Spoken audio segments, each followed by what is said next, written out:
బంగారం దిగుమతుల భారాన్ని తగ్గించుకునేందుకు కేంద్ర ప్రభుత్వం గోల్డ్ మానిటైజేషన్ స్కీమ్లో మరిన్ని మార్పులు చేసి మరింత అట్రాక్టివ్గా మార్చే యోచన చేస్తోంది. గతంలో కూడా ఈ స్కీమ్ని తీసుకొచ్చారు, కానీ ప్రజల నుంచి పెద్ద ఆదరణ దక్కలేదు. కారణం పెద్దగా అవగాహన లేకపోవడం.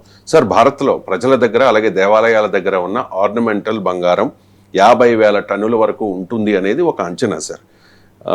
అసలు ఏంటి సార్ ఈ గోల్డ్ మానిటైజేషన్ స్కీమ్? ఏ విధంగా ఇది ప్రజలకు అలాగే దేశానికి ఉపయోగకరం? ఈ స్కీమ్లో ఎటువంటి మార్పులు అవసరం? మీ 50,000 టన్నుల దాని సోర్స్ ఏం చెప్పారు నాకేం తెలియదు. మీరు ఏదో గాలిలో చెప్తే నేను ఎట్లా చెప్పాలి సార్? సోర్స్ అథెంటిక్ సోర్స్ ఉండాలి సార్. దేశీయంగా కుటుంబాల వద్ద 25,000 నుంచి 50,000 టన్నుల బంగారం ఉంటుందని ఒక పత్రికలో వచ్చిందని పత్రిక కాదు సోర్స్. ఇప్పుడు నేను మీకు పెట్రోలియం డేటా చెప్పాను, డైరెక్ట్ గా పెట్రోలియం ప్లానింగ్ అండ్ ఎనాలిసిస్ వాళ్ళ డేటా చెప్పాను.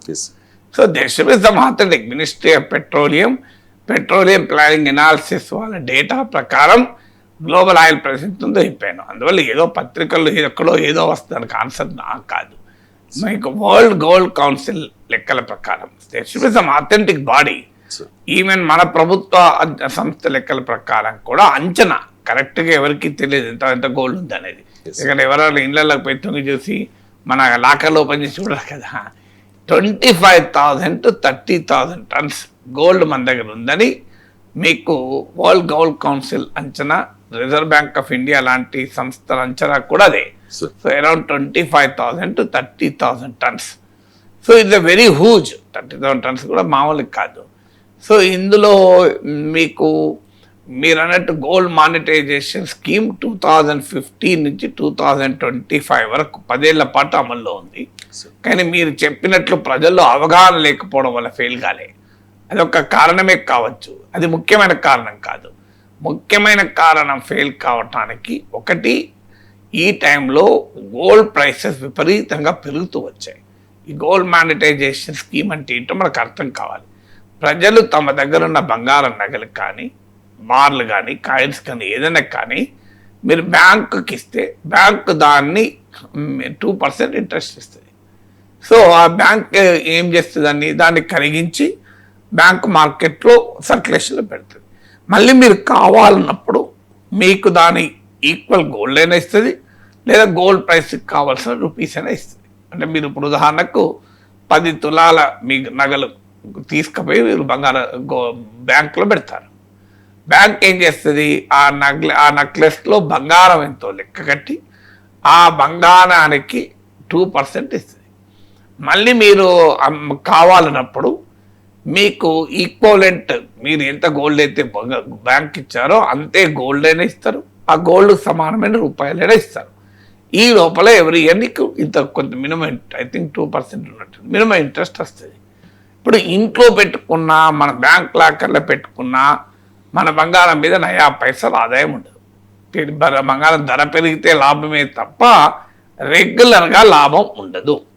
కానీ మీరు ఉదాహరణకు ఇల్లు కొంటారు, రెంట్కి ఇచ్చుకుంటారు అనుకోండి, మీరు ఆ ఇల్లు మీద వాల్యూ పెరుగుతుంది, రెంటల్ వాల్యూ కూడా మీకు ఆ లాభం వస్తుంది. మీరు బ్యాంక్లో ఫిక్స్డ్ డిపాజిట్ చేసుకున్నారనుకోండి, మినిమం మీకు వడ్డీ వస్తుంది. లేదు మీరు స్టాక్ మార్కెట్లో మ్యూచువల్ ఫండ్స్లో పెట్టారనుకోండి, సిస్టమేటిక్ ఇన్వెస్ట్మెంట్ ప్లాన్లో ఎంతో కొంత ఎవరైనా 10-12% అన్న వస్తుంది, ఎంతో భయంకరమైన స్టాక్ మార్కెట్ క్రాష్ ఉంటే తప్ప. కానీ గోల్డ్ నీ దగ్గర ఉన్నదనుకోండి, ఇంట్లో పెట్టుకున్నా లాకర్లో పెట్టుకున్నా ఏమీ ఆదాయం ఉండదు, ఐడియల్గా ఉంటుంది. సో ఈ ఐడియల్గా ఉండడం ఎందుకు? నేనేం వాడతలేను కదా గోల్డ్, ఏదో సెక్యూరిటీ కొరకు పెట్టుకున్నా, సంతృప్తి కొరకు పెట్టుకున్నా కదా. అదే బ్యాంకుకి ఇచ్చేస్తే బ్యాంక్ వాడు నెల వడ్డీ ఇచ్చే, మళ్ళీ నేను కావాలనుకున్నప్పుడు గోల్డ్ ఇచ్చే, నష్టం ఏంటి అనే భావనతో ప్రజలు పెద్ద ఎత్తున తమ దగ్గర ఉన్నటువంటి బంగారాన్ని తీసుకొచ్చి బ్యాంకుల్లో డిపాజిట్ చేస్తారన్నది గోల్డ్ మానిటైజేషన్ స్కీమ్ నమ్మకం. కానీ జరిగింది ఏంటి, మన దేశంలో సుమారు 25,000 నుంచి 30,000 టన్నుల గోల్డ్ భారతీయుల దగ్గర ఉంటే, కుటుంబాల దగ్గర మీకు ఐ థింక్ 10 ఏళ్లలో 38 టన్స్ వచ్చి ఉంటుంది. నెగ్లిజిబుల్ 10 ఏళ్ళలో వచ్చింది. మరి ఎందుకు ఇంత నెగ్లిజిబుల్గా వచ్చింది గోల్డ్ మానిటైజేషన్ స్కీమ్? ఇప్పుడు మళ్ళీ వస్తున్న గ్యారంటీ ఏంటంటే అప్పుడు కారణాలు ఉన్నాయి దానికి. మొదటి కారణం ఏంటంటే మీకు ఇది మెల్ట్ చేస్తారు. అంటే బంగారం ఇప్పుడు మీకు తాతలుగా అమ్మమ్మల నుంచి నానమ్మల నుంచి తల్లుల నుంచి ఒక ఫ్యామిలీ ఇన్హెరిటెన్స్గా గోల్డ్ వస్తుంది. ఇప్పుడు ఆ నగ అదొక సింబల్. మా అమ్మ ఇచ్చింది నాకు ఈ బంగారం నగ, మా అత్తమ్మ ఇచ్చింది ఈ బంగారం నగ. సో ఆ సాటిస్ఫాక్షన్ ఈ గాజులు మా అత్తమ్మ వాడింది అని వాడుతుంటారు. ఇప్పుడు ఒక్కసారి బ్యాంకులో డిపాజిట్ చేస్తే బ్యాంకు దాన్ని మెల్ట్ చేస్తుంది. మెల్ట్ చేయకుండా బ్యాంకు పట్టి ఉంచుకుంటుంది. బ్యాంక్ ఏమొస్తుంది లాభం? మెల్ట్ చేసి మార్కెట్లో సర్క్యులేట్ చేస్తేనే కదా. సో మెల్ట్ చేయడానికి కుటుంబాలు ఒప్పుకోవు. దానికి గోల్డ్ వాల్యూ సేమ్ ఉన్నా గోల్డ్కు కేవలం ఇన్వెస్ట్మెంట్ యాంగిల్లోనే చూడరు, కల్చరల్ యాంగిల్లో కూడా చూస్తారు. కనుక ఇది మా అత్తమ్మ వాడుకున్న గాజులు పోతూ పోతూ నాకు ఇచ్చింది అన్న తృప్తి, ఇది మా అమ్మ నగ మా అమ్మ వాడి నాకు పోతూ ఇచ్చింది అనే తృప్తి, మా అమ్మమ్మ ఇచ్చింది, మా నాన్నమ్మ ఇచ్చింది, నా పెళ్ళప్పుడు మా తల్లిదండ్రులు ఇచ్చారు. ఈ కల్చరల్ సెంటిమెంట్ రీత్యా ఆ నగ లాకర్లో ఉన్నా ఇంట్లో ఉన్నా 2 నెలలకోసారి 3 నెలలకోసారి వేసుకున్నా కూడా దాన్ని తీసుకొచ్చి బ్యాంకులో డిపాజిట్ చేస్తే దాని రూపం మారిపోతుంది. నువ్వు మళ్ళీ కావాలనుకుని వచ్చింది తీసుకునేటప్పుడు ఆ నగ రూపం ఉండదు. అది మెల్ట్ అయిన గోల్డ్ రూపంలోనే ఉంటుంది, లేదంటే రూపీస్లోనే ఉంటుంది. అంటే ఒక రకంగా బంగారాన్ని అప్పుడు అమ్ముకొని ఇప్పుడు కొన్నట్టు లెక్క, రేటు సేమ్ అంతే తప్ప అప్పుడు అమ్ముకొని ఇప్పుడు కొన్నట్టు లెక్క. దీనికి భారత ప్రజలు అంగీకరించలేదు. ఎందుకంటే ప్రజలు ఇన్వెస్ట్మెంట్గా చూడలేదు, దీన్ని కల్చరల్ సింబల్గా చూశారు. ఇది మొదటి కారణం.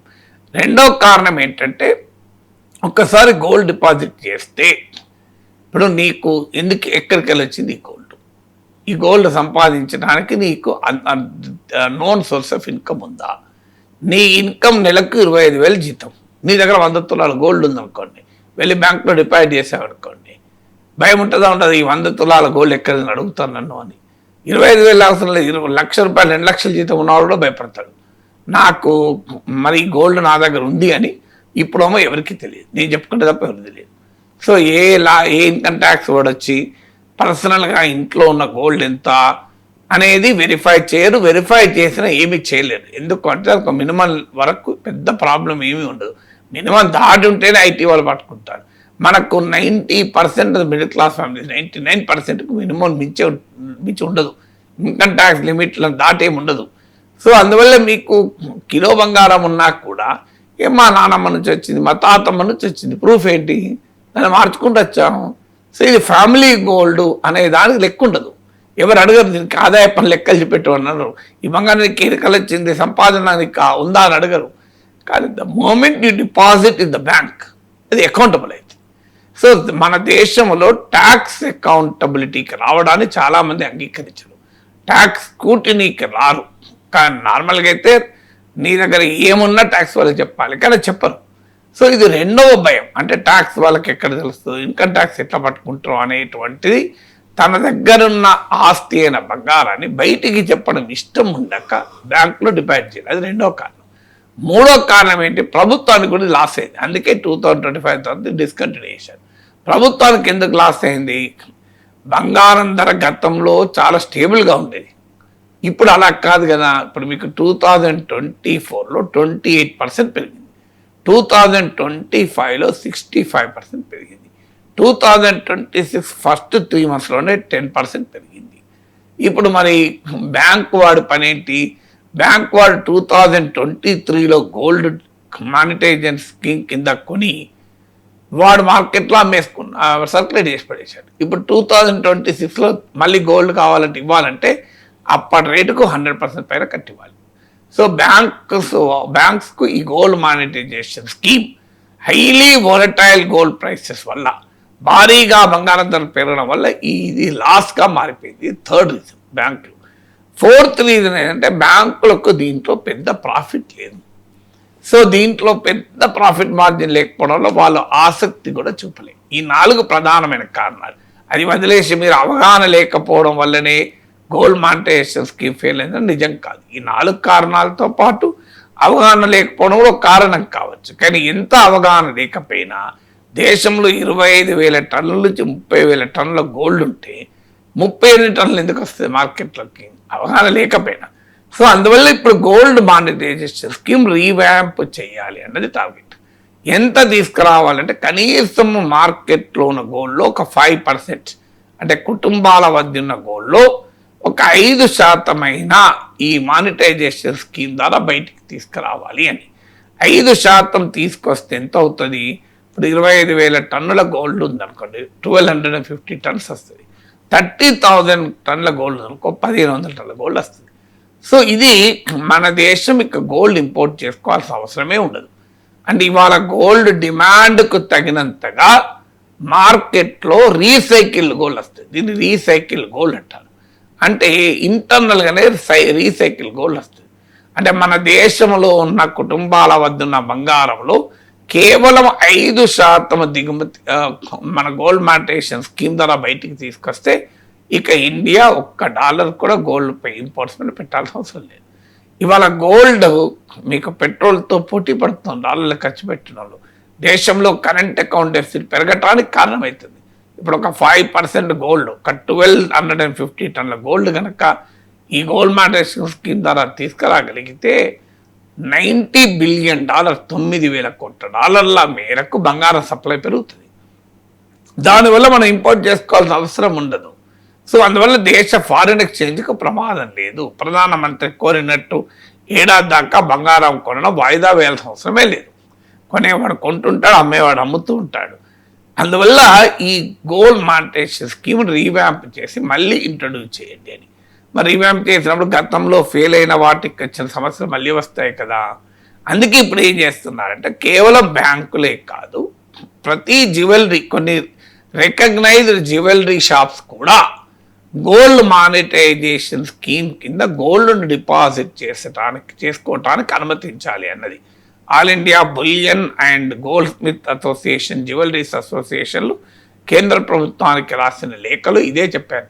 ప్రధానమంత్రి ఏడాది పాటు గోల్డ్ కొనొద్దనడంతో దేశంలో పెద్ద ఎత్తున బంగారం వ్యాపారంలో కలకలం మొదలైంది, గోల్డ్ స్మిత్లో కలకలం మొదలైంది.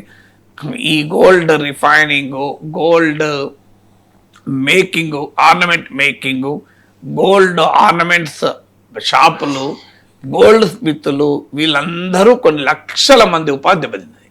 అందువల్ల వాళ్ళ ఉపాధి దెబ్బతినకుండా దేశానికి ఫారిన్ ఎక్స్చేంజ్ క్రైసిస్ రాకుండా ఉండేందుకు మార్గము ఇంపోర్ట్ చేసుకోకుండానే గోల్డ్ డిమాండ్ తట్టుకోవడము. అందుకొరకు ఈ మానిటైజేషన్ స్కీమ్ని ఇంట్రొడ్యూస్ చేయండి. All India gold Smith association, all India bullion traders and jewellery traders association ప్రభుత్వానికి విజ్ఞప్తి చేస్తుంది. అందుకే ఈ త్వరలో ఈ 1-2 వీక్స్లోనే రివాంప్డ్ గోల్డ్ మానిటైజేషన్ స్కీమ్ను మోడీ ప్రభుత్వం ప్రారంభించబోతుంది అని వార్తలు వస్తున్నాయి. మరి ఆ సమస్య గతంలో 10 ఏళ్ల పాటు ఉన్న సమస్య మళ్ళీ రాదా? అందుకొరకు ఇప్పుడు సజెషన్ ఏమొస్తుంది, లాస్ట్ కేంద్ర ప్రభుత్వం ఏం చేస్తుందో తెలియదు. కానీ కేవలం బ్యాంకులే కాదు, జ్యువెలరీ షాపులు కూడా గోల్డ్ మానిటైజేషన్ స్కీమ్లో భాగం చేయాలి వాళ్ళని కూడా. దానివల్ల ప్రజల్లో అవగాహన పెరుగుతుంది. బ్యాంకులకున్న ఇతర రకాల పన్నుల రీత్యా ఈ గోల్డ్ మానిటైజేషన్ స్కీమ్కి వాళ్ళు ప్రాధాన్యత ఇవ్వలేదు. ఇప్పుడు జ్యువెలరీ వాళ్ళకి ఇదే పని కనుక వాళ్ళు ప్రాధాన్యత ఇస్తారు. అది మొదటిది. రెండవది, గోల్డ్ డిపాజిట్ చేసినప్పుడు ఏ ప్రశ్నలో అడగకుండా మినిమం గోల్డ్ వరకు, మినిమం అంటే 5 కాదు, కిలో గోల్డ్ 2 కిలోల గోల్డ్ పెడతారు.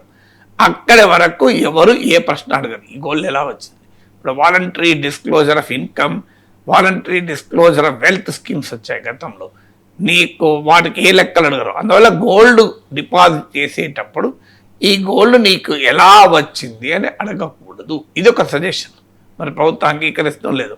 ద మూమెంట్ ఈ గోల్డ్ ఎలా వచ్చింది అని అడుగుతున్నారు అనుకోండి, ఎవరు తీసుకుపోయి గోల్డ్ డిపాజిట్ స్కీమ్లో గోల్డ్ పెట్టరు.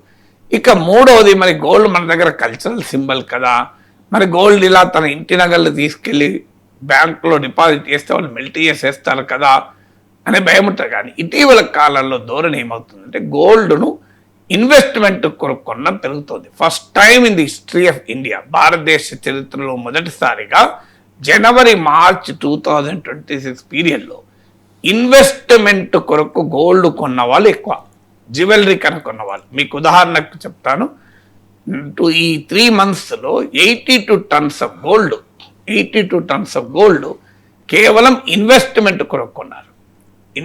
జ్యువెలరీ రూపంలో 66 tons కొంటే ఇన్వెస్ట్మెంట్ కొరకు 82 tons కొన్నారు. ఇన్వెస్ట్మెంట్ కొరకు అంటే లాభం వచ్చినప్పుడు అమ్ముకోవాలని. ఇయర్ అండ్ ఇయర్ సేల్స్ చూస్తే ఇన్వెస్ట్మెంట్ డిమాండ్ 54% పెరిగింది.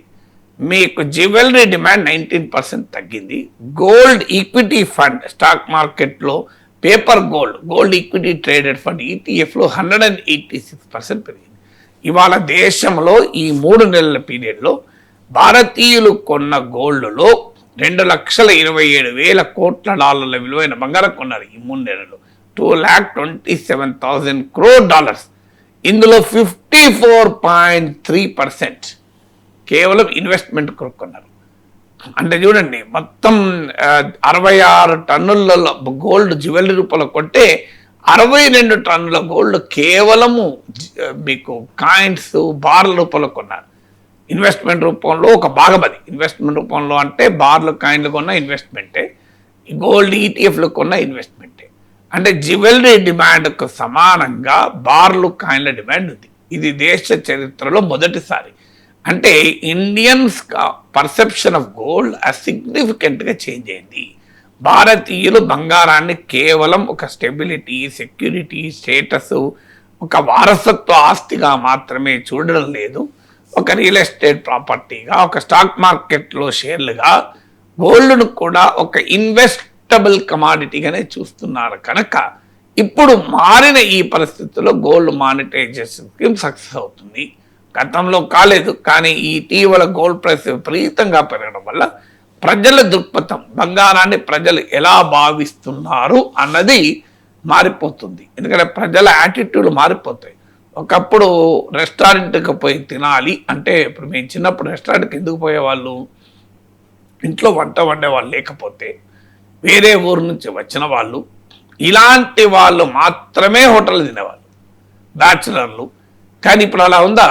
మంచిగా కుటుంబాలు ఈ వీకెండ్ అయితే ఇంట్లో వంట వండ మానేస్తున్నారు, పోయి హోటల్లో తింటున్నారు. చిన్న చిన్న టౌన్లో కూడా మీకు రెస్టారెంట్, గోయింగ్ టు రెస్టారెంట్ అంటే ఏంటి? ఇలా మీ అమ్మలేదా, మీ మేడం ఊరికి వెళ్ళిందా అని అడిగేవాళ్ళు. ఎప్పుడొచ్చావు ఈ ఊరికి అని అడిగేవాళ్ళు. అంటే రెస్టారెంట్లో తినేవాడు ఊరికి వెళ్ళేవాడే, ఊరి నుంచి వచ్చినవాడే. సో ఇప్పుడు ఆ పరిస్థితి లేదు కదా. అందరు కలిసి మీకు వీకెండ్లో ఫ్యామిలీస్ రెస్టారెంట్ వెళ్తున్నాయి కదా. అంటే రెస్టారెంట్ అన్న దానికి కాన్సెప్టే మారిపోయింది, ఒకప్పట్లాగా లేదు. ఇప్పుడు అలా కాదు. అలాగే గోల్డ్ పట్ల కూడా కాన్సెప్ట్ మారిపోయింది. గోల్డ్ అనేది ఒక కల్చరల్ సింబల్, సాక్రెడ్ సింబలే కాదు. It is like any other property. మీరు ఇప్పుడు అక్షయ తృతీయ రోజు బంగారం కొంటారు, ఎందుకంటే పవిత్ర దినం అని. ప్లాట్ అక్షయ తృతీయ రోజు కొంటారా? ప్లాట్ దంతరాస్తున్నాడు కొంటారా? ఇప్పుడు రేటు తక్కువ కొంటారు. సో ఇది కూడా అలాగే మారిపోతుంది. ఈ మారిన దృక్పథం అంటే how the Indians look at gold మారుతోంది కనుక గోల్డ్ మానిటైజేషన్ స్కీమ్కి ఈసారి మంచి రెస్పాన్స్ ఉంటుంది అని ఈ బిలియన్ ట్రేడర్స్ వీళ్ళంతా చెప్తున్నారు. We'll have to see gold monetisation scheme కొత్తగా ఏ రూపంలో వస్తుంది. గతంలో అయితే సక్సెస్ కాలేదు, కానీ ఆలోచన తప్పలేదు. ఎందుకంటే ఐడిల్గా దేశంలో ఉన్న 25,000 30,000 టన్నుల బంగారం ఐడిల్గా ఉండగా ఇప్పటికీ కొన్ని వేల కోట్ల డాలర్లు, ఒక 3 నెలల్లోనే $2,27,000 కోట్ల డాలర్లు అంటే మామూలు విషయం కాదు కదా. ఇంత పెద్ద మొత్తంలో మన డాలర్లను గోల్డ్ ఇంపోర్ట్స్ పైన ఖర్చు పెట్టి దేశంలో కరెంట్ అకౌంట్ డెఫిసిట్ పెంచుకోవడం ఎందుకు? ఇండియాలో ఉన్న గోల్డ్ రీసైకిల్ అయితే చాలా అడ్వాంటేజ్, దాంట్లో డిస్ప్యూట్ లేదు.